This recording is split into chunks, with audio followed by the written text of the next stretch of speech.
চরমনাই তাবলীগ দেওবন্দি কওমিওয়ালারা মানুষের হাতে পায়ে ধইরা নামাজ পড়ায়, টুপিওয়ালা বানায়, তাহাজ্জুদ পড়ায়, জিকির করায়, আউয়াবিন পড়ায়, ইশরাক পড়ায়, দস্তারখানের বয়ান দেয়।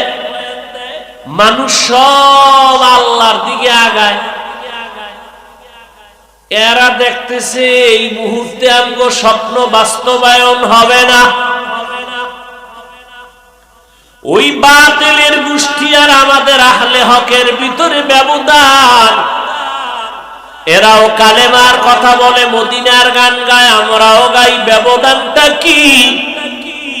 এরা যেটাকে মাধ্যম বানাইছে, আমরা বানাইছি সেটা উদ্দেশ্য, আর আমরা যেটারে মাধ্যম বানাইছি তারা বানাইছে সেটাকে উদ্দেশ্য। বুঝেননি? আমাদের উদ্দেশ্য ইসলাম, আমাদের উদ্দেশ্য মাধ্যম হলো ক্ষমতায় যদি যাওয়া যায় ভিন্ন কথা, না গেল আমার আসে যায় না, ইসলামের ক্ষতি হতে দিব না। আর বাতিলের মাকসাদ উদ্দেশ্য হলো ক্ষমতার চেয়ার দখল কর, মাধ্যম হলো ইসলাম। ইসলাম ব্যবহার করতে গিয়ে থাকুক না থাকুক ক্ষমতার চেয়ার ছাড়া যাবে না। এই জন্য আমরা ক্ষমতা পাই না পাই, চেয়ারম্যান হোক না হোক, এমপি হোক না হোক, আল্লাহর নবীর আদর্শ বন্ধ করা যাবে না, নামাজ ছাড়া যাবে না। আর এরা কয় নামাজ যায় যাক, ক্ষমতার চেয়ার ছাড়া যাবে না। ব্যবধান আছে না? নাই।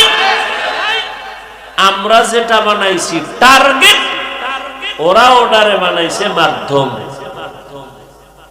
অর্থাৎ আমগো টার্গেট ইসলাম, মাধ্যম ক্ষমতা।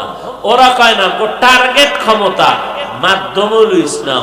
ইসলামের 12টা বাজাইয়াও যদি ক্ষমতায় যাওয়া লাগে যাব, কারণ আমরা আল্লাহর মদিনার নবীর ইসলাম চাই না, আমরা মওদুদি সাহেবের ইসলাম চাই। আল্লাহ হেদায়েত দান করুন। ভাইরা আমার, মাওলানা সাহেব বলে কালেমা বন্ধ করো, কুফরি। মাওলানা বলতেছেন কয়েকদিন আগে কোরআনে ভেজাল। মাওলানা বলে নবীরা ভুল করেছেন। দেওবন্দি কোন মাওলানা বলে নাই কোরআনে জাল আছে। দেওবন্দি কোন মাওলানা বলে নাই কালেমা কুফরি। দেওবন্দি কোন মাওলানা বলে নাই নবীরা অপরাধী। এই জন্য দেখছেন, যদি আমরা দেওবন্দি সরমনায় কেউ কইতো, দেশটারে গরম বানায় ফালাইতো। কি যে কালেমারে কুফরি কইছে দেওবন্দিরা ধর, আর সরমনে আল্লাহরা কইলে তো সার ছিল। কিন্তু মাওলানা হইয়া বলে কালেমা লা ইলাহা ইল্লাল্লাহ মুহাম্মাদুর রাসূলুল্লাহ এটা বন্ধ করো, এটা নাকি কুফরি কালেমা। কিরে নাউজুবিল্লাহ, দালাল দালাল বন্ধ কেন? এ যুবকেরা, কালেমা কুফরি মানো, কোরআনে জাল আছে মানো, রসুলেরা অপরাধ করেছেন মানো।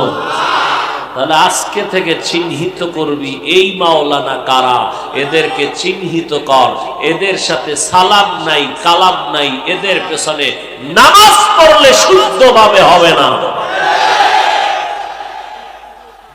এরা ইসলামের ব্যানারওয়ালা ভণ্ড।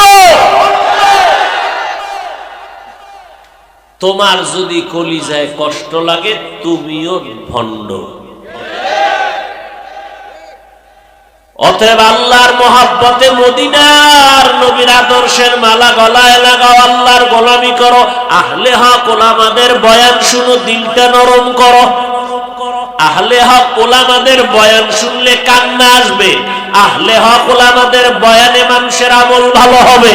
আহলে হক ওলামায়ে কেরামের কাছে বসলে আখিরাতের কথা মনে হবে। এইরকম আহলে হক ওলামা আগামীকাল বয়ান করবেন। আহলে হকদের মুহাব্বতের তরজুমান পরশুদিন বয়ান করবেন। তুমি বিরোধিতা করনেওয়ালা করো, আমার দেখার টাইম নাই। আমার দেখার টাইম আমার মদিনার লাইন কত সুন্দর। কত কোটিপতি, দাঁড়িয়ে ছিল না, নামাজ ছিল না, এখন নামাজ ছাড়ে না, বেপরদায় চলে না। RAB, army, police, BDR, OC, DC 5 বেলার নামাজি আছে না নাই? বড় বড় ডাকাত আজকে নামাজ পড়ে, স্কুলে করে, কলেজে পড়ে, নামাজ ছাড়ে না, নাই? তাবলীগ, দেওবন্দি, কওমি, চরমনাই, উজানি, আহলে হক, পীর মাশায়েখ, বাহাদুরপুর, নানুপুর সহ এই আহলে হকদের অবদান, কথা ঠিক না? অতএব আহলে হকদের মুহাব্বত অন্তরে জমা করে, মা বাবার দোয়া নিয়া, আল্লাহর মুহাব্বত নিয়া, পেছনের গুনাহ থেকে তওবা করে নেও।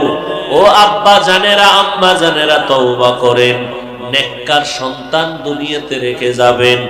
স্কুলে পড়লো আলহামদুলিল্লাহ, তবে নামাজ যেন না ছাড়ে, কোরআন তেলাওয়াত যেন ভুলে না যায়। এই যুবকেরা, স্কুলে পড়ো, কলেজে পড়ো, ডাক্তারি পড়ো, ইঞ্জিনিয়ারিং পড়ো, আলহামদুলিল্লাহ, তোমাকে হাজারবার ধন্যবাদ। তবে দাবি তুমি নামাজ ছাড়বা না, মা বাবার সাথে বেয়াদবি করবা না, ওলামায়ে আহলে হকের বিরুদ্ধে কথা বলবা না, 5 বেলার নামাজ পড়ো। একদিন তুমি ডাক্তার হলো, তুমি মরিয়া গেলে মাটি দোয়া করবে, আলেমরা দোয়া করবে। পিছনে যদি অন্যায় করো, এখনই তওবা করো আর মনেরে বুঝাও, রে মন, আমার মতো কত যুবক স্কুল কলেজে ভরিয়াও নামাজ পড়ে, আমি কেন পারবো না? আজকে থেকেই তওবা, জীবন যাবে আর নামাজ ছাড়বো না, বেপরদায় চলবো না, মা বাবারে কষ্ট দিব না, নবীর সুন্নাত ছাড়বো না।